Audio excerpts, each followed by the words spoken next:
Praise the Lord. आप सभी को मैं ब्रदर शैलेश फ्रॉम मुंबई से आप सभी के बीच में एक अद्भुत संदेश लेकर आया हूँ। और बहुत ही ध्यानपूर्वक से सुने और सच में बहुत ही अद्भुत विषय है। और छोटा सा मैसेज होगा जो कि 5 या 6 मिनट या 10 मिनट भी जा सकता है, लेकिन ध्यान से सुने।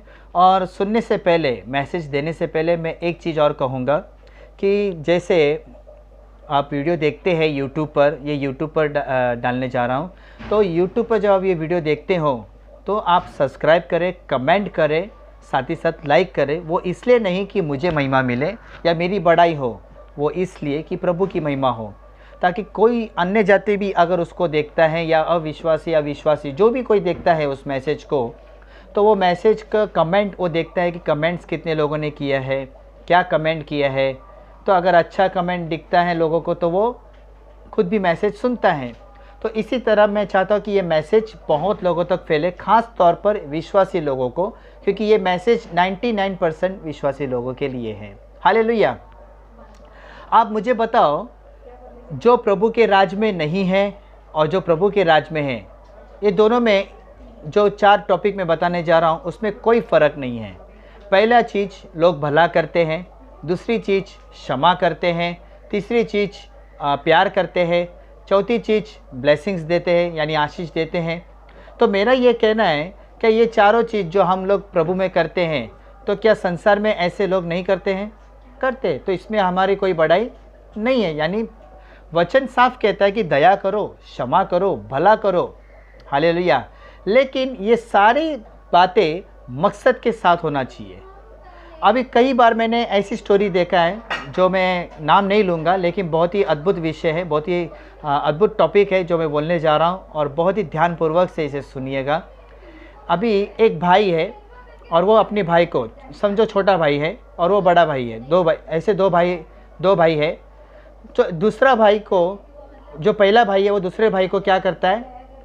नफ़रत करता है, गुस्सा करता है, उसके साथ दुश्मनी जैसा व्यवहार होता है। क्यों? क्योंकि वो छोटे भाई ने उसका कुछ ऐसा दिल दुखाया होता है, कुछ ऐसा टॉपिक्स था, कुछ ऐसी बातें थी जो उसको बहुत गहरी चोट लगी। और ऐसा एक बार नहीं, कई बार चोट लगी, कई बार उसको सताया गया, कई बार उसको मारा गया था। तो ऐसा उसके साथ हुआ था। तो वो जो भाई है, जो बड़ा भाई है, वो एक दिन क्या होता है, प्रभु में आता है, प्रभु पे विश्वास करता है, प्रभु के जैसा जीवन जीता है। लेकिन कुछ वचन है जो वो फॉलो करता है, कुछ वचन है वो फॉलो नहीं करता है। तो मैं आपको बताना चाहूँगा, फिर सडनली जब वो प्रभु में आने के बाद वो बड़े भाई के अंदर क्या आता है? दया आता है, क्षमा करने वाली बातें आती है, फिर बाद में समझने वाली बातें आती है, आशीष देने वाली बातें आती है, प्यार करने वाली बातें आती है।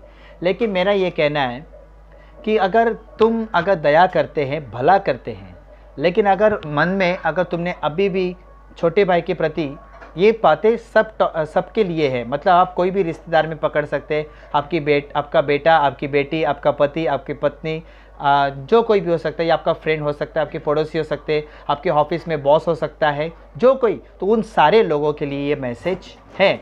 तो मैं आपको बताना चाहूँगा, कई बार परमेश्वर का सुसमाचार लोगों तक नहीं पहुँच पाता है हमारे वजह से, अपनों के लिए। ये बातें मैं गैर के लिए नहीं बता रहा हूँ, अपने फ्रेंड्स के लिए, अपने रिश्तेदारों के लिए, अपने भाई बहन के लिए, अपने पति पत्नी के लिए, है ना, हर चीज़ के लिए, हर एक जो रिश्ता है, रिश्तेदार या फ्रेंडशिप। तो मैं कहता हूँ कि बड़े भाई ने जब प्रभु में आया तो उसके अंदर एक फीलिंग्स आई, और छोटे भाई के ऊपर क्या आया था? प्रॉब्लम्स आए थे। प्रॉब्लम क्या था? पैसे की दिक्कत थी। ऐसा कई बार हुआ। और उसके छोटे छोटे बच्चे हैं, उसकी शादीशुदा जीवन में है, और बड़ा भाई भी शादीशुदा के जीवन में है, उसके भी बच्चे हैं। लेकिन वो बड़ा भाई के अंदर क्या आता है? फीलिंग्स आती है कि मैं उसको पैसे दे दूँ, कुछ पैसे दे दूँ, कुछ उसके ऊपर दया करूँ। तो मेरा कहना है, क्या दया करने से या भला करने से क्या किसी का उद्धार होता है? होता है, लेकिन कैसे? आप अगर किसी का भला करते हो, दया करते हो, तो फिर पूरी तरह से दया करो, पूरी तरह से भला करो। भला करो मतलब क्या? अगर आपने उसको 1000 रुपये दिया तो आपने उसको सुसमाचार नहीं दिया। मेरा ये कहना है कि हर एक भलाई के पीछे, यानी भलाई करना, दया करना, क्षमा करना, ये पार्ट है, यानी एक उद्धार के लिए क्या है? पार्ट है। मतलब आप उसके ज़रिए है ना किसी के साथ बातचीत कर सकते हैं, आप उसके ज़रिए किसी के साथ शुरुआत कर सकते हैं एक सुसमाचार के साथ। आपको अभी सोचो, आपके भाई से या आपके बहन से आपको नफ़रत है और आपको उसको सुसमाचार देना है, आप दे पाओगे? नहीं। लेकिन आप उसके तक कैसे पहुंच पाओगे? दया करके, भला करके। जब वो प्रॉब्लम में आता है और उसके प्रॉब्लम में आप काम आते हैं, लेकिन अंदर ही अंदर दोनों के मन में क्या है? दुश्मनी है, नफ़रत है, गुस्सा है। तो क्या ये चीज़ें उसका उद्धार करा सकती है? आपका भला करना व्यर्थ होगा, आपका क्षमा करना व्यर्थ होगा, आपका प्यार करना व्यर्थ होगा, अगर आपने उसको सुसमाचार नहीं दिया अपना समझकर। आप जब उससे बात करते हो तो जैसे आपने पहले, आप समझो अभी आपने पैसा दिया, भला किया, ठीक है, लेकिन आपने उसको पहला जैसा व्यवहार नहीं किया, जैसे आपके बीच में पहले जैसा प्यार था, वो प्यार को वापस लेकर आओ। जो भी हो गया उसको भुलाना बहुत ज़रूरी है, क्योंकि यीशु कहता है तुम नहीं भूलोगे तो मैं तुम्हारे पापों को नहीं भूलूंगा जो मैंने तुम्हारे पाप को क्षमा किया है। ये बातें बहुत इम्पॉर्टेंट है, बहुत अद्भुत है। याद रखें, मैं फिर कहता हूँ, परमेश्वर जो हमारा न्याय का परमेश्वर है, अगर हम किसी के बात को अगर लेकर बैठे और उसके वजह से हम उसके साथ बातचीत नहीं करते, जो कि हमारा परिवार का उद्धार हमारे द्वारा ही है। आपको पता है, क्योंकि वचन में साफ लिखा है कि तुम्हारे परिवार में से एक व्यक्ति भी अगर तुम मेरे राज में आते हो और विश्वासी कहलाता है, ये उद्धार पाता है, तो उसका सारा घराना उद्धार पाएगा। अब मुझे ये बताओ, सारा घराना उद्धार कैसे पाएगा? भला करने से, किसी को मदद करने से, दया करने से? नहीं। आप करो, लेकिन ये पार्ट है, बात की शुरुआत है।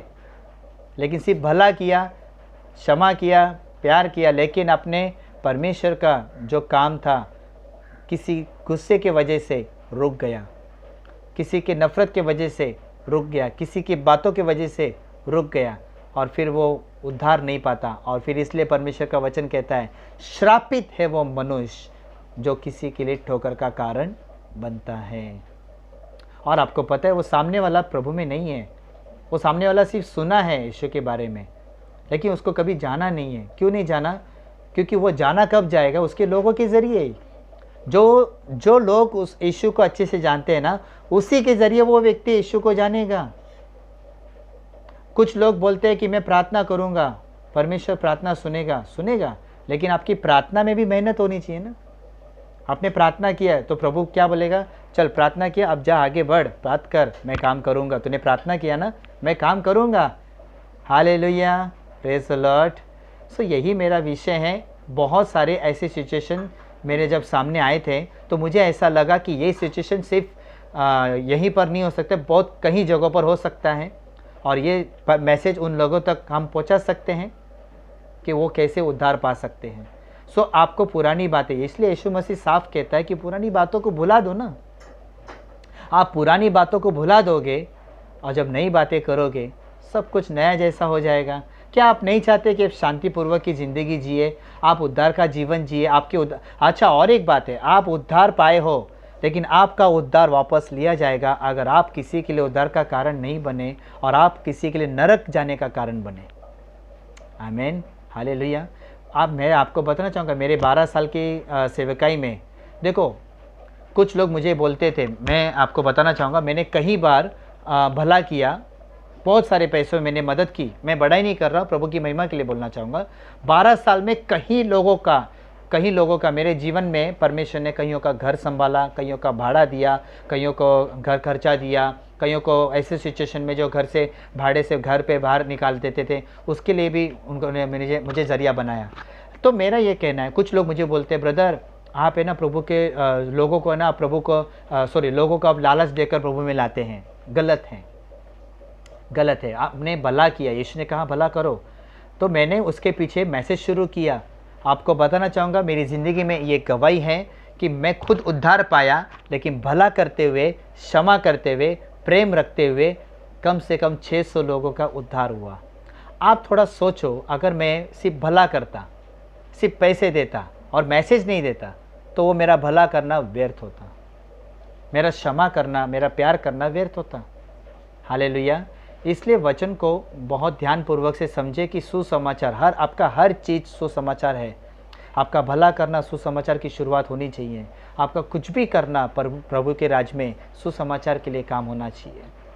इसलिए मैंने मेरे लाइफ में मैंने एक ही चीज़ कहा कि शैतान जब लालच दे रहा है, उनको नाश करते हुए लेके जा रहा है, शैतान भी तो ये कर रहा है ना। तो शैतान बुराई के लिए कर रहे हैं, हम अच्छाई के लिए करते हैं। हम किसी को पैसे देते हैं, किसी को मदद करते हैं तो अच्छाई के लिए। और हाँ, और एक चीज़, मैं कोई पैसे वाला तो हूँ नहीं, मैं कोई पैसे वाला नहीं हूँ, लेकिन प्रभु ने मुझे भला करना सिखाया, क्षमा करना सिखाया, प्रेम करना सिखाया। अच्छा, कई बार हमारे बीच में झगड़े होते हैं, गुस्सा होता है, लेकिन वो पल भर के लिए होना चाहिए। मैं कह रहा हूँ हर किसी के साथ में ऐसा कुछ कभी कभी होता है, कभी कभी, लेकिन जो प्रभु में नहीं है ना, वो गुस्सा कम से कम मुझे लगता है बहुत दिन तक लेके बैठेगा, या तो सालों तक लेके बैठेगा। लेकिन जो प्रभु में है वो गुस्सा पल भर के लिए रहेगा। पल भर मतलब घंटों तक, 2 घंटा, फिर आपने वो खुद ही क्षमा मांगे, या तो दूसरा जिससे गलती की वो क्षमा मांगेगा। हालेलुया। लेकिन ये मेल मिलाप होना चाहिए, मेल मिलाप की सेवकाई होनी चाहिए। आमीन। सो ये मेरा संदेश है आज का आप सभी के बीच में। तो प्रभु आप सभी को इस मैसेज के दौरान आपको आशीषित करे। God bless you all. और याद रखें, सब्सक्राइब करना ना भूलें, कमेंट्स करना ना भूलें, लाइक करना ना भूलें, मेरे लिए नहीं, प्रभु की महिमा के लिए। Thank you so much. God bless you. परमेश्वर आशीष दे।